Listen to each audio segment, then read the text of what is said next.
പ്രതിപക്ഷ നേതാവ് V D സതീശനോട് ഒരു വിരോധവുമില്ല എന്നാണ് പി വി അൻവർ ഇപ്പോൾ പറയുന്നത്. പിണറായി വിജയന്റെ കുടുംബാധിപത്യമാണ് വിഷയം. വി ഡി സതീശനുമായി തുറന്ന ചർച്ചയ്ക്ക് മടിയില്ലെന്നും പി വി അൻവർ പ്രതികരിച്ചു. ഞാൻ ഇപ്പോൾ പറഞ്ഞല്ലോ, എനിക്ക് അദ്ദേഹത്തോട് ഒരു വ്യക്തിപരമായ വിരോധമില്ല. അദ്ദേഹത്തിന് വന്ന ഒരു വീഴ്ച അത് എന്നെ അപമാനപ്പെടുത്തുന്നതിന് സമാനമായിരുന്നു. ഈ വിഷയങ്ങൾ ഓക്കെ ആണെങ്കിൽ അടുത്ത വിഷയം സംസാരിക്കും. അപ്പോഴല്ല അടുത്ത വിഷയം സംസാരിക്കേണ്ടത്. ഒരു മടിയില്ല. എന്താ മടി? ഒരു മടിയില്ല. രാഷ്ട്രീയത്തിൽ അങ്ങനെ മടിക്കേണ്ട കാര്യം.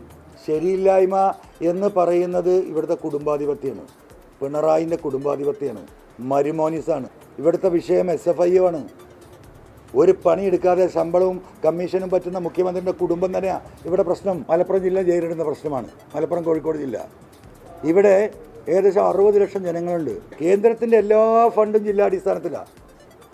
അപ്പം 10-11 ലക്ഷമുള്ള വയനാട്ടുകാർക്ക് കിട്ടുന്നതും ഒരേ ഫണ്ട്, 60 ലക്ഷമുള്ള എന്താ പറയുക മലപ്പുറത്തെ മലയോര ജനങ്ങൾക്കും കിട്ടുന്നത് ഒരേ ഫണ്ട്. അതുകൊണ്ട് ഒരു മലയോര ജില്ല വേണം. ഈ പറയുന്ന കോഴിക്കോട് ജില്ലയിലെ തിരുവമ്പാടി, ഏറനാട്, നിലമ്പൂർ, വണ്ടൂർ, പെരിന്തൽമണ്ണ, മങ്കട, മഞ്ചേരി, ഈ 7 ജില്ലകൾ 7 നിയോജക മണ്ഡലങ്ങൾ ചേർത്തുകൊണ്ട് ഞങ്ങൾക്കൊരു മലയോര ജില്ല രൂപീകരിക്കണം.